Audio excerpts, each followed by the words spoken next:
CorelDRAW Tips and Tricks with Steve Spence.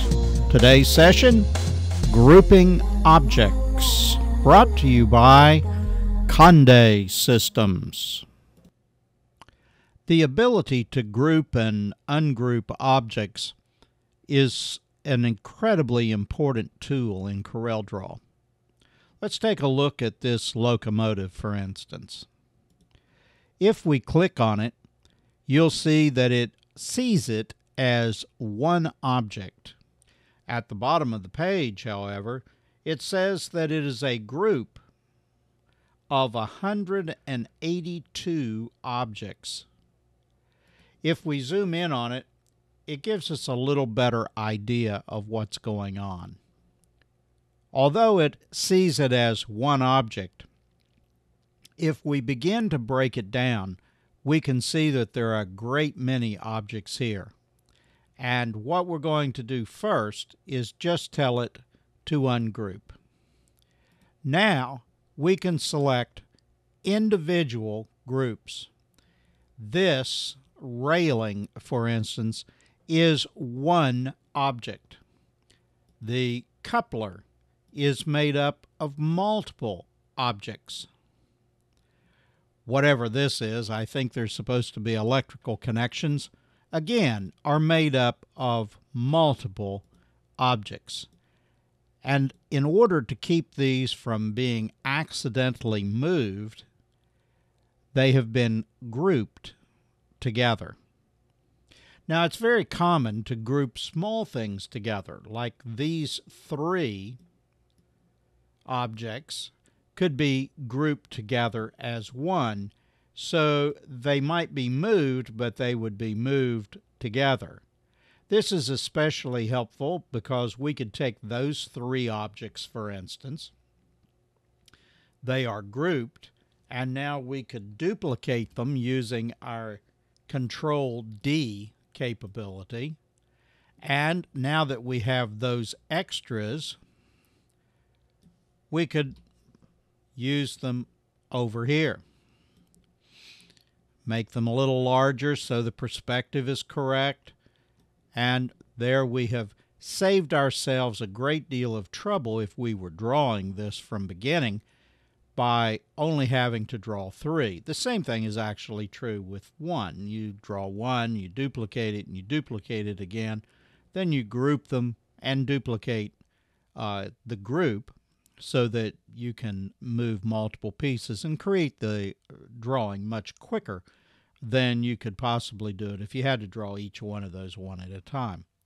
So grouping comes in handy for multiple things, not just protecting an article, an object, but it also comes in handy so that you can move things around in unison or duplicate them in unison to save time and the potential problem of one of them being shifted accidentally. Well, let's back out of this a little bit and let's look at how some other things might have been grouped. Here we have a battleship that obviously has taken a great deal of time to draw. And each item on this is one group. If we select the battleship and then look at the bottom of the page, you can see that it is a group of 436 different objects that have been grouped into one object. Now, the problem with this kind of grouping is that it is very easy, if we were to ungroup it, to accidentally move the wrong thing.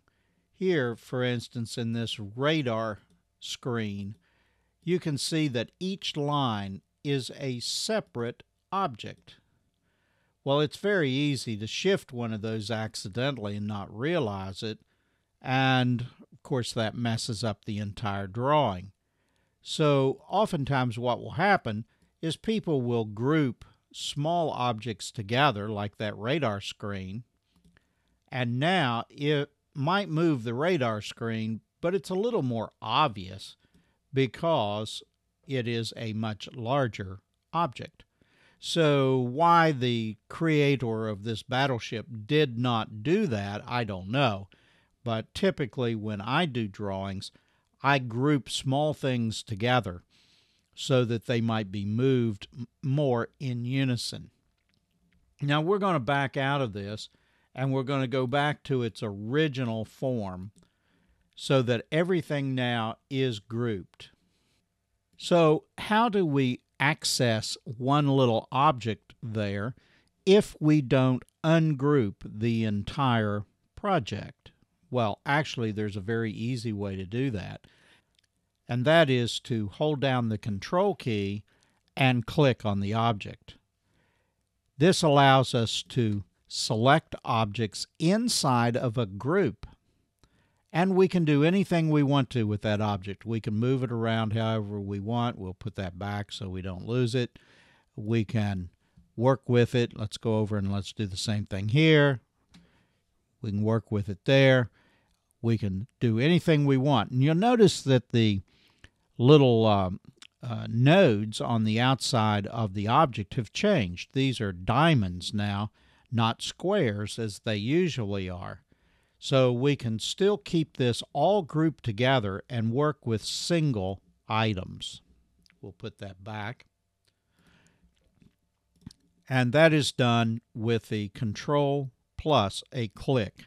If we want to access this one bar of the antenna array, for instance, we'll hold down the click key and we'll just click as close as we possibly can to the object that we want. And see, that time I got a vertical one. I'll try again. There's the horizontal one. Sometimes it takes several tries. And one of the things that makes it much easier is if you can zoom in on it and select it that way. It allows you just to get closer to the line because Corel will always select the line closest to your cursor when you click on it. Okay, let's zoom back out. So let's learn a little more about how to use this tool. The grouping command is housed under Arrange, and you can see in this case, grayed out, Group, Ungroup, and Ungroup All. The reason it's grayed out is because we haven't selected any objects. Let's select these objects and go back to that. And now we have Group, Ungroup, and Ungroup All. You'll also see that there are two shortcuts to group and ungroup is Control-G and Control-U. Some people much prefer using the keyboard shortcuts. I prefer using the icons at the top of the screen or the drop-down menus. It's 6 of one, half a dozen of another. Whatever you prefer is fine. And when you look at these drop-down menus, you'll see oftentimes codes on the right-hand side of the screen, and that's what those are. Those are keyboard shortcuts. You can memorize those if you want and use them. Okay, so we can click on that and we can group objects together, but there's another way as well. We'll click off into space, and now there are no objects selected. So we'll select these objects again, and I want you to notice this part of the header has included 3 icons that were not there before. And these are Group, Ungroup, and guess what? Ungroup All. Now, to explain what it means, we're going to take these objects and we're going to play with their grouping a little bit. Let's take this first object and let's click on it. Now we're going to hold down the we're going to hold down the Shift key and we're going to select every other one. So that's 2 and that's 3. And now we're going to go up to the top of the page and you can see that the icon is there for group and we're going to tell it to group it. Now the icon is for ungroup and ungroup all. So we're going to go back now and we're going to select every other object, but we're not going to select the ones we selected before. So we're going to select the second one, holding down the Shift key, the fourth one, and the last one. And we're going to, just as we did before, group those. So now, if we select these boxes at the bottom of the screen, we see that there are 2 objects selected. it sees each set of 3 as a single object. So we can select all of them just by drawing an imaginary box around them, but let's just select one group. And now we can move that group any way we want to. And we can move the other group any way we want to. And they will always be kept together, just like they were originally. Or we can put them back together, if you can remember how. And they look very much like they did originally, but they are still 2 separate objects that can be moved or duplicated, changed in any way. If we go to fill them with a color, for instance, they will all 3 fill because they are seen by Corel as one object. We'll take the color out. Now, we put those back together. We can tell Corel to ungroup that particular set. Now, those are singles again, while the other group is still one group. Now, if we undo and put these back together as they were before into a group, we're back to where we were a minute ago, 3 and 3.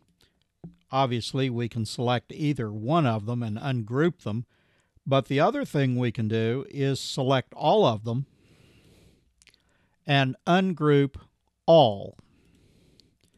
Now, each one is a separate object. Just a step to make things faster and easier. You have to be careful with this, though. If you're working with a drawing as complex as this ship, for instance, ungrouping all can be a disaster, because once you go a few steps into it, you may not be able to get back where you want to be. So go cautiously with Ungroup All. Let's look at Ungroup All again with this object. It is currently all one group. If we ungroup it, we will get the top object alone, and the bottom object remains as it was before, which happened to be 2 separate objects. If we put those back together,